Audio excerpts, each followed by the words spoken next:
last week. So Laszlo and I patched this sail. You can see the small hole that was in there. In this episode of Marina Queen, I rebuild my NMEA 2000 backbone and install a Wi-Fi gateway. Then I take the first step to upgrading my solar panel. Stick around. If it's going to happen, it's going to happen out there.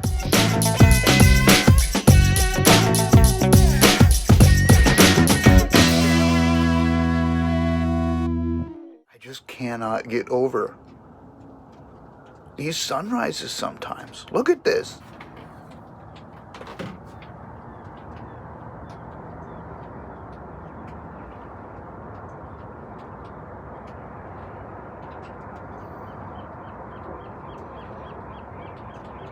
So as you know, I'm not a huge fan of the location of the multifunction display, and I'm not a huge fan of the location of the radar on the backstay. It's constantly shock loading that backstay every time the boat moves a little bit. So I removed it. I have the MFD and the radar on consignment in a local electronics shop. Pretty happy about that. So right now I'm focusing on getting my NMEA 2000 act together. Yeah, well, you can learn about NMEA 2000 all over YouTube. Basically, you create a backbone with these little pieces. You end up with a ton of these little pieces. This whole bag is full of them.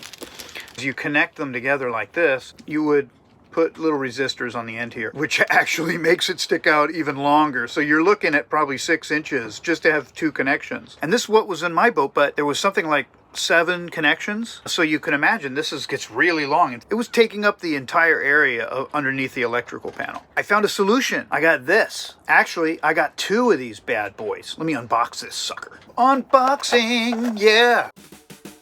Unboxing, yeah. It's an unsponsored unboxing. Unsponsored unboxing. Yeah. Check it out. Whoa, look how close they are. Here, you're 6 inches, and you got 4 of them. 4 of them. These are a lot closer. On a small boat, space is a premium. Space is a premium. So I've already got 1 of these. When these things are put together, I'm going to have 2 extra ones, which is great. So we're going to install these. All right, well, I'm laying down here in the quarter berth. Before I dive into this NMEA 2000 craziness, let me show you how far I got last night on this deal.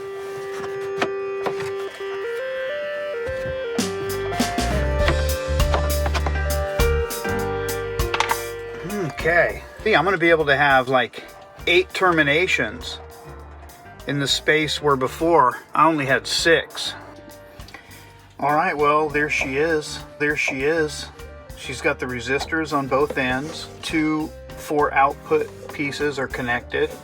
This one is the wind instrument. This one is the Airmar depth transducer. This one is the Garmin GMI 10, which is the consolidated display. Power, the yellow cable.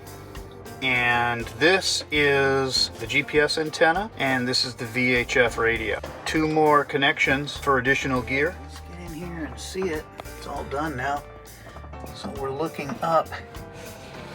You can see I screwed it into the overhead. But yeah, I'm gonna put in the digital Yacht Link 2, I think is what it's called. And it's a Wi-Fi gateway out of this one. And then I'll have 1 extra connection right here for another piece of gear at some point. So it's perfect.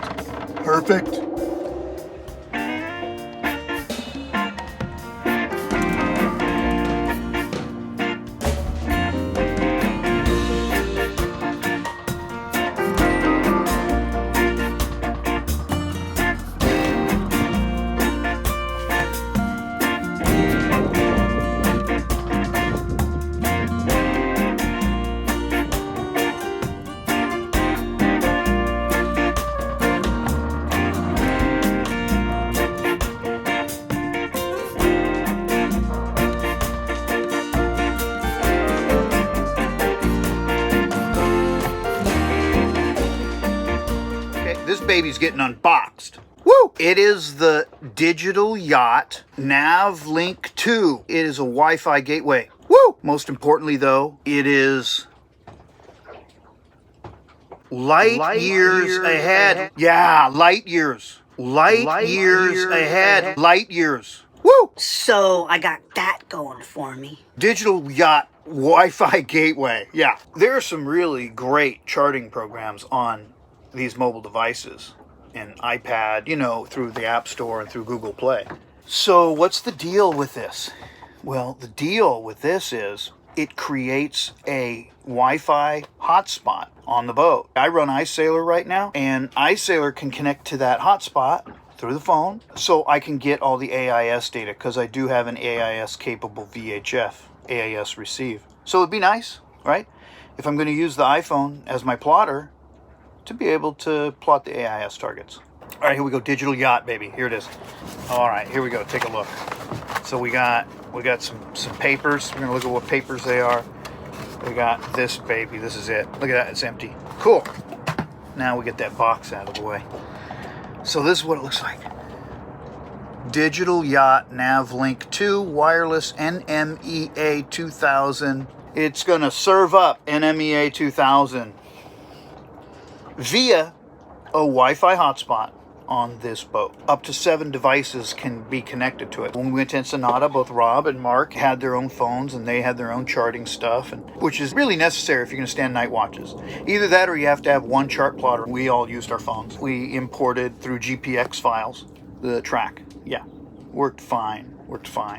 But with this one, what's cool is they're going to be able to use their phone in the same way, and then they're just going to also connect to this Wi-Fi hotspot, and then their phone is going to just automatically also show AIS data as well. Because AIS is on the boat. All you do is plug it in to one of the open NMEA ports, and then, you know, a couple of screws, put a couple of screws. There's probably going to be some extra cable here, right? So I'm probably going to have this coiled up a little bit, but that's fine. So we're going to do the easy install of the Digital Yacht Navlink 2. Yeah, that's what we're doing right now.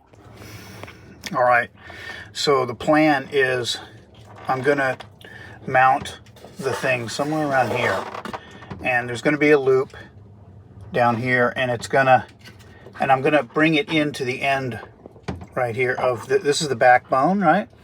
The NMEA backbone with all the different components. Now we're gonna run the Wi-Fi gateway off here, which will create the hotspot that all the data that all these instruments are sending right to this backbone are going to be intercepted by this device and then broadcasted over Wi-Fi, right, to the smartphone. Yep, well, there she is. You can see the box right here, the loop coming in right here, and then all the rest of the NMEA backbone. Pretty cool. The Digital Yacht Navlink 2. Pretty cool. So we'll go into iSailor. There's Frog's Leap, and there's our first AIS contact. We'll zoom in. We've got course, speed, CPA info, zoom out, and you can see the system's accumulated other AIS contacts. Oh, there's the panel with some poo on the top. You always got to have that. I'm going to take it off by loosening these bolts right here. It's got a hinge right here, this pivot right here. So if I unbolt it, they'll pivot right off, and they'll stay seated right here too. So I can just unbolt them and then just lift it off, lay it back down into the cockpit.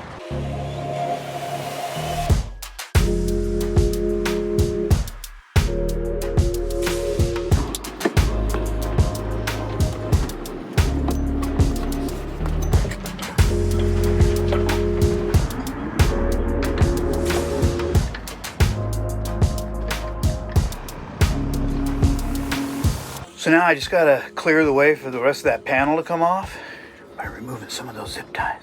Tough job, tough job. Someone's gotta do it.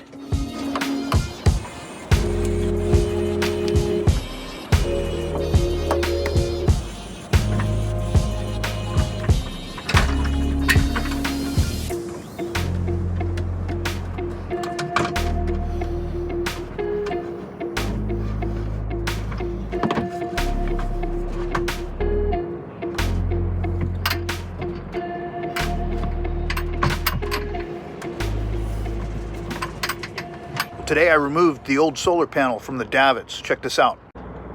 Yeah, here's the top of the davits. Used to be a solar panel right there, but now it's right here. Yeah.